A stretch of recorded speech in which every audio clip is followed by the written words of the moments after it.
कांग्रेस ने आज एक बार फिर पत्र परिषद लेकर विधानसभा चुनाव के दौरान राजूरा विधानसभा में धांधली किए जाने का आरोप किया। साथ ही पत्र परिषद में विविध समस्याओं को लेकर भी आवाज उठाई।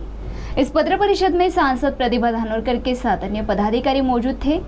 तो आइए सुनते हैं पत्र परिषद में पूर्व विधायक तथा कांग्रेस जिलाध्यक्ष सुभाष धोटे ने क्या आरोप किया। अभी कुछ दिन पहले कांग्रेस के सांसद राहुल गांधी द्वारा चुनाव के दौरान धांधली किए जाने का आरोप लगाने के बाद कांग्रेस तथा विपक्षी दल इस मुद्दे को लेकर काफी आक्रामक हो गई है। इसी पार्श्वभूमि पर आज चंद्रपुर में कांग्रेस ने एक पत्र परिषद ली। इस पत्र परिषद में सांसद प्रतिभा धानोरकर, पूर्व विधायक तथा ग्रामीण जिलाध्यक्ष सुभाष धोटे, महानगर जिलाध्यक्ष रामू तिवारी, प्रदेश कांग्रेस महासचिव विनोद दत्तात्रेय के साथ सुनीता लोढ़िया, राजेश अडूर आदि उपस्थित थे।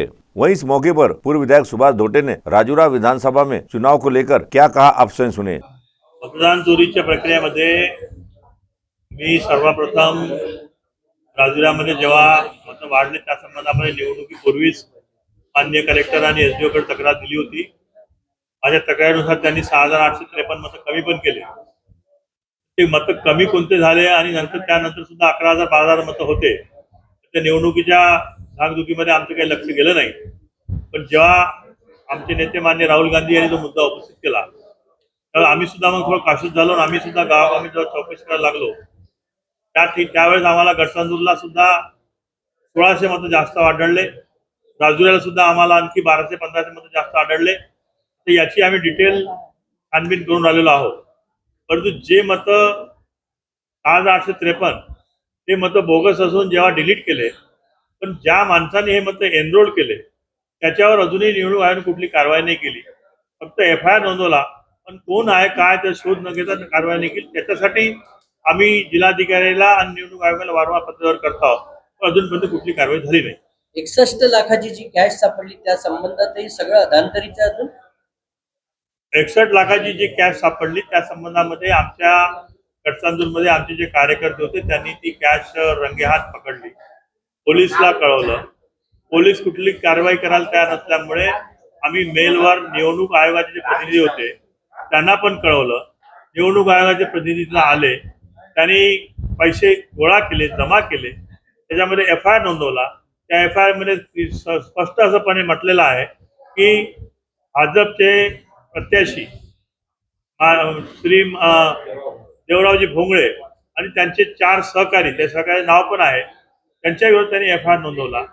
आणि आता नंतर मग निवडणूक सुरू असल्यामुळे आम्ही निवडणुकीची गडबडीत होतो। पण आता जेव्हा आम्ही चौकशी केली त्या एफआयआरच्या बद्दल त्यांनी कुठलीच ऍक्शन घेतली नाही। तो एफआयआर त्यांनी एनसी केलेला आहे।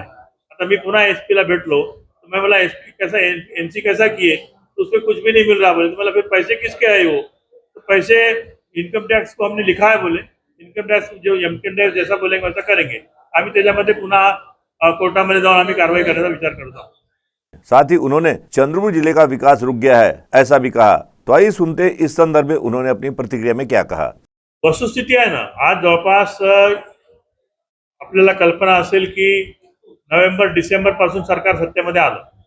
आज जवळपास डिसेंबरचा 1 महिना, त्यानंतर जानेवारी मार्च 3 महिने आणि आता जवळपास 6-7 महिने।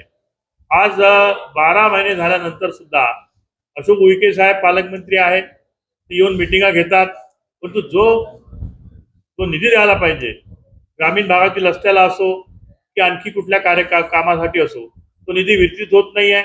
आम्ही नियोजन ऑफिसला विचारलं, ते म्हणतात की निधी आला नाही आहे। आणि वस्तुस्थिती अशी आहे की आमदार फंड आला नाही आहे। डीपीडीसी मध्ये सुद्धा नॉमिनल काहीतरी 20-25% निधी आलेला आहे, पण तो पण वितरित झाला नाही आहे। त्यामुळे माझा अजूनही आरोप आहे की ह्या जिल्ह्याचा विकास खुंटलेला आहे। तो विकास या पालकमंत्र्यांनी म्हणा किंवा सत्ताधाऱ्यांनी म्हणा तो ताबडतोब लक्ष घालून या जिल्ह्याची समस्या दूर करण्याचा प्रयत्न करावा।